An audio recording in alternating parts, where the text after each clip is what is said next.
Finally we go back to my hometown. We go back to my favorite thing to talk about in WoW, which is the data, the numbers. How are the specs doing in PvE content? So how have the specs progressed since, I think, 10 days last time I did this? How have they improved? Which has gotten worse? What has been happening? Etc, etc. Now, before we go and start this, now that you're still listening, I'm going to start a new series talking about specs more in detail. Because when you make videos like this one, you will have to talk about all of the 30 plus specs. You have barely enough time to properly talk about each and every one. You can only pick the more interesting stuff about what's been happening in the moment. Like, hey, this spec is doing better because of this and this. And hey, this spec is getting worse because of this. And then you have to move on because there is lots of competition for such few time to make a video. So the new series is going to be about putting certain specs one against each other for a comparison, a standoff, a 1v1, a duel,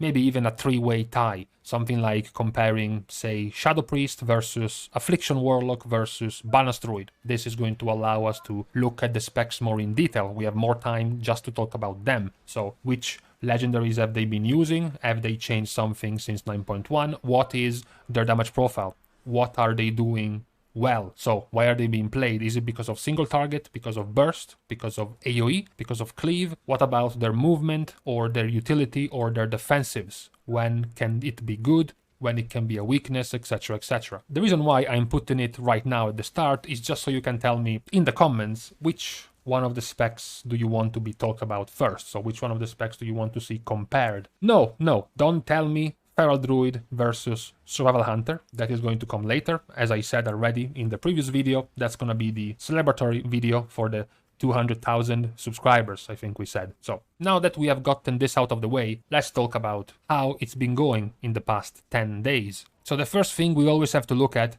is the participation to see if there is some change. It's pretty cool that the participation from then to now, and this is not intended, for the record, I'm not doing this on purpose, but the last time we checked this, the participation of Balance Druids was at 8,300 and now is at 16,600. So it has exactly doubled, right? So it's very simple now to make comparisons. We can make easy comparisons with the top dog of raid encounters because that guy doubled its presence. It went from 8.3 to 16.6. So how have all the other specs below balance progressed? Have they gotten closer to getting double representation or maybe less? That's the first thing we can keep an eye out on. The second thing to keep an eye out on is that the status quo has been broken. For a long time, the top 5 specs were Balance, Warlock, Mage, Shadow Priest and Marksmanship Hunter. In 9.0, it wasn't Frost, it was Fire, and it wasn't Destruction, it was Affliction. Now, of course, it's Balance, Destruction, Frost, Shadow, and Marksmanship. That is the first thing to point out, because now, 10 days later, Shadow Priest has taken a big dip. Not only have they fallen out of the top 5, they have even been passed by another spec. So, they have been passed by Havoc and Arms, both simultaneously. And they are also still very close to being passed by Unholy. You can see very clearly by the growth.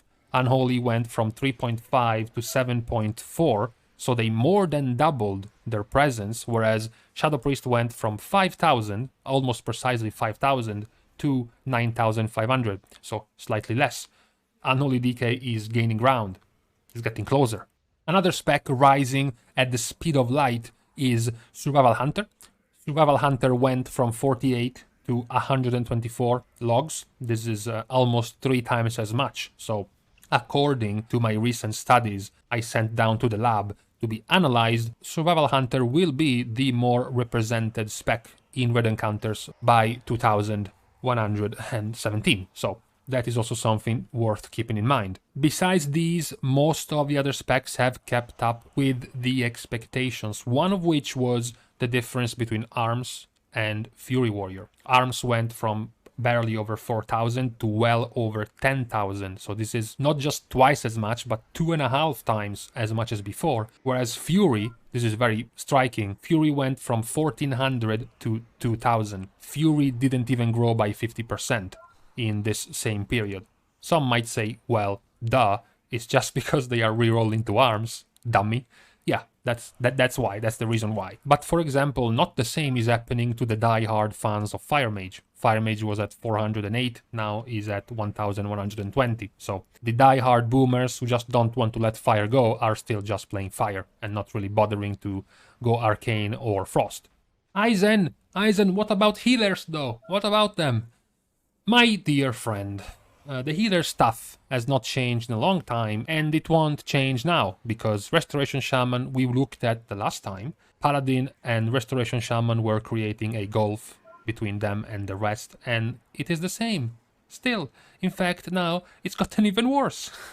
Shaman went from 8.7 to 15,000 and a half, whereas Paladin went from 8 to 14.2, whereas all the others have grown effectively by a similar amount, slightly less than doubling their number, essentially. Which just makes it look even bigger for Shaman and Paladin, of course, because now the number is quite large. Yeah, if you want... Okay. If you want some good news, the only spec that almost nearly doubled itself is Mistweaver, from 944 to 1926. So there you go. Rise of the Mistweaver by 2027. That's one thing you can look at when it comes to healers. I said this before, the world first race showing a lot of Holy Paladins and Discipline Priests being put together as the 4 heal comp is not something that is going to be replicated by the majority of the player base. That was something strictly related to damage. What you see right now, for example, is the damage ranking of healers. That is not something that is going to come into play a lot for lower ranked guilds. And when I say lower ranked, I mean literally anyone else outside of the top 50 something. So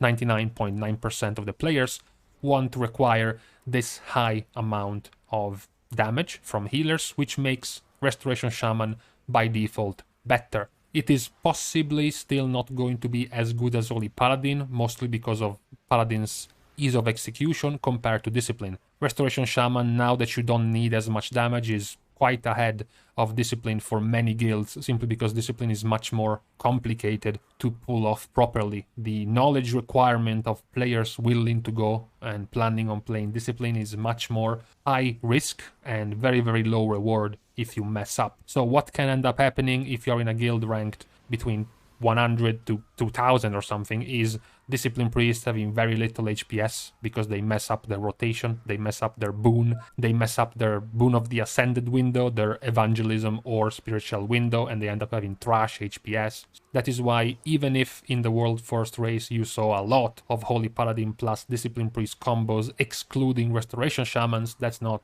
what's gonna happen in, normal guilds, let's call them like that. Lastly, we have tanks. So 10 days ago I said Vengeance Demon Hunter is losing grounds. Havoc Demon Hunter is doing better and better. Blood Decay is also doing better and better. So Blood Decay is bound to pass Vengeance, is bound to become the more popular tank. As more and more players go Havoc, as there is less need of the debuff of Demon Hunters in the raid, that's when the pass is going to happen. It's been 10 days, and of course, in all my knowledge, I was wrong. Yeah, I was wrong, because Vengeance is still the second most represented tank. Blood Decay and Vengeance have grown at a similar rate, so roughly almost twice as much, both of them, so there's not really been any sort of passing whatsoever. They're still very close in number, sure, but that's the same thing as 10 days ago. I am still convinced Blood is going to pass Vengeance. I'm gonna give it another 10 days to tell everyone I was right, but for now, Vengeance still maintains its representation. Okay, fine. Enough with these population numbers. I wanna see some DPS. Who is the top DPS? I'm thinking about re-rolling. You need to tell me who do I have to play as. Okay, so calm down for a second. Last time, we went over the DPS, and what I pointed out is that what was mostly being represented in what you see right now 10 days ago was basically just the first 3 bosses, okay? This is because at the time the kill ratio looked something like this. It was basically at the end of the first reset, right as Echo got the world first kill, right? So the vast amount of logs were basically just for the first 3 bosses. Now, instead, a whole new world has opened in front of us, because we have gotten enough logs from Ner'zhul, we have gotten enough logs for Tolrender Dormazane, and we have gotten a good amount, not many, but still good enough to make an analysis of Painsmith, and then not really enough for Guardian of the First Ones. There is very, very few. So at the very least, we have doubled the amount of bosses that can be looked at in terms of performance. So a lot of things when you double the amount of bosses possible are going to skyrocket or skydive depending on the damage profile. If a boss is very heavy in AoE and your spec is super good in AoE, once you get to log that fight, you're gonna do very well, which means your average is going to be way higher. And guess what we see now? What we see now is that from the bottom pack, Windwalker Monk suddenly goes all the way up to the top 4. For example. Another thing worth mentioning, which at this point has been a staple whenever we have looked at the performance of specs in raids, is that at the top we see Arms, Feral, Subtlety, Windwalker, and Assassination, which is a top 5 of melee DPS. Then you have the couple of Warlocks and the couple of Hunters amidst the rest of the, let's say, relevant melee DPS, Havoc, Retribution, and Frost Decay. What is even more relevant is that the currently more represented range DPS specs, coveted range DPS specs like Frost Mage, like Shadow Priest, even Destruction Warlock are all laying comfortably. I don't know how comfortably, but they are laying at the bottom now. It is a pretty stark difference. Another thing that was called last week or 10 or so days ago, I said now Balanced Druid is Ventier, now Balanced Druid have their legendary, now the deeper we go, the more multi-targeting, dotting, ads and whatnot is going to happen, the more Balanced Druid is going to rise. Balanced Druid last time was at the absolute bottom, now they are right in the middle. So what happened exactly with these new bosses being added, being logged by players and getting performances of the DPS in to change all of this? Well, what happened? First of all, the first boss after the first 3 is Ner'zhul. Ner'zhul, of course, as predictable as ever, sees Survival Hunter being at the top. That's just their natural state. Once you take them out of the picture, you still have the old faithfuls that have been high for quite a bit. Sub-Rogue, Assassination Rogue, Feral Druid, Arms Warrior are basically the same 4 that are in the top 5 of the current situation, so they are still high. Then you have Affliction and Demonology, just like the overall rankings. And just like the overall rankings, all of the mages are at the bottom. You have Shadow Priest at the bottom, and the heavy AoE spec like Windwalker is at the absolute bottom. Ner'zhul is a primarily single target fight. After the nerf, which happened basically after the world first kill, Ner'zhul is going to spawn a bunch of orbs. The HP of the orbs was nerfed by 66%, which means they die super quickly. So the fight now is even less cleave focused and is going to reward single target specs even more. This is why it's weird seeing a spec so good with something like cleave, like Destruction Warlocks with Havoc, for example, being so low. And then you do see specs without too strong of a single target right now, like Marksmanship, like Windwalker, like Elemental, you know, the new, so to speak, Elemental, nerfed in single target with the nerf to Lava Burst, but buffed in AoE to the damage of Chain Lightning and Earthquake. They are obviously lower, given the damage profile of the boss. Then you have Soul Render, the other boss after Ner'zhul, which has a completely different change of damage profile, because Soul Render is going to spawn a bunch of ads. These ads have to be CC'd as they spawn, so there is no spread cleave, there is no multi-dotting. Instead, you CC them. Once you kill the primary ad, you group them all together and you AoE. So, guess what? Windwalker is at the top of the logs. Elemental Shaman, the new AoE-focused Elemental Shaman, is at the top of the logs. Affliction with the new, not new, but stronger, Seed of Corruption AoE is at the top of the logs. And of course, Marksmanship Hunter also gets much higher towards the top of the logs. Meanwhile, the previously very high single target specs like Assassination, like Subtlety, like Feral Druid, all take a dive bomb to the bottom. The other major change is Painsmith Raznal, because Painsmith Raznal is primarily single target, but does have a tiny extra addition, which you haven't seen in Heroic. At the end of the dance, at the end of the intermission of Painsmith Raznal, a bunch of ads, even more than the 4 or 5 that spawn in Soul Render, are going to spawn. and you have to kill them before they finish casting. So this is not just AoE, but it's quick burst AoE, so faster AoE than before. Guess what?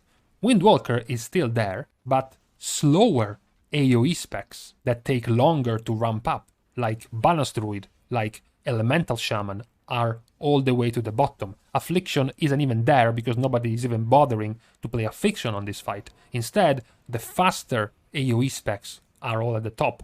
You have Windwalker still, but you also have Frost DK, of course, can dish out instant AoE very quickly. You have Retribution Paladin that can also dish out AoE very quickly. Other quick forms of AoE like Arms Warrior with Bladestorm, you do have Unholy DK as well, of course, Marksmanship Hunter, and even Fire Mage. Yes, indeed, even Fire Mage is above the rest of basically almost all of the other range specs because of their fast burst AoE. And this is how the overall damage that you see people link or people talk about. Oh, you see, this spec is OP now. Oh, this spec is doing very well. That is how quickly it can change based on which type of damage is required from each boss. Which means it's not too difficult to just look in the future and predict, because the next boss, for example, that has not made it too much in the logs is Guardian of the First Ones, which is a completely single target fight. So guess what? All of the currently performing well AoE specs are bound to go down the more kills we have of Guardian. So right now, for example, we have seen at the top Windwalker, that's just bound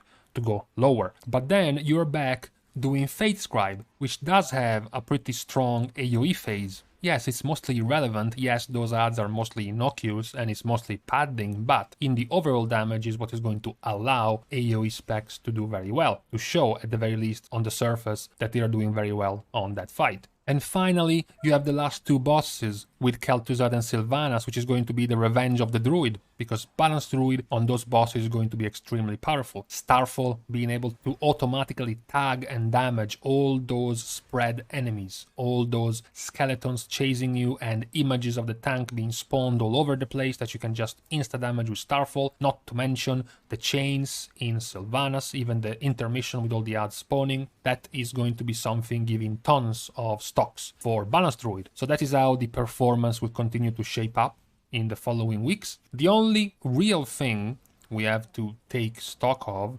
is the prominence, the prevalence, and the precedence, and the something of melee DPS. This is something I called before the raid, so I have to continue down this line, otherwise I will lose my credit for this, is the fact that the raid has more movement, is fucking fixed with dodging dances. You know, you have Ner'zhul, where you have to dodge the swirlies on the ground. You have Soul Render, where you have to dodge the pizza slices coming down. You have Painsmith, an entire intermission based on dodging. So there is plenty of moving around, zigzagging and dodging around. And whenever that is a prevalent part of your boss mechanic, melee DPS are bound to do better, because they don't need to cast, they don't need to stand still, which means they are bound to just perform better. That is the main thing we can take out of all of this. So now, finally, we have gone through this. We have gone through the update on the performance and the popularity of the specs in raid encounters. We will eventually go through and take a look at Mythic Plus as well in a few days. That's gonna come eventually. And lastly, as a reminder of what was said at the start of the video, we are going to have the new series based around checking out a handful, 2, maybe 3 specs at the same time, rather than doing something like this, which is more generalistic, more broad. We can go a little bit more in depth on each of the specs. So thank you guys for watching, and tell me in the comments which one of the specs you would like to see confronted against each other first. Personally, I am aiming at confronting some more similar specs, maybe some specs more similar in their damage profile, for example, similar single target specs or similar AoE specs, or maybe the choices within the same class, like choosing the Warlock spec or the Mage spec for each encounter. Not to mention, of course, healers and how they heal depending on the encounter. See you guys soon, and in the meantime, yes, of course, just to remind everyone, the Survival versus Feral Druid comparison will come at the celebration of the 600,000 subscriber mark.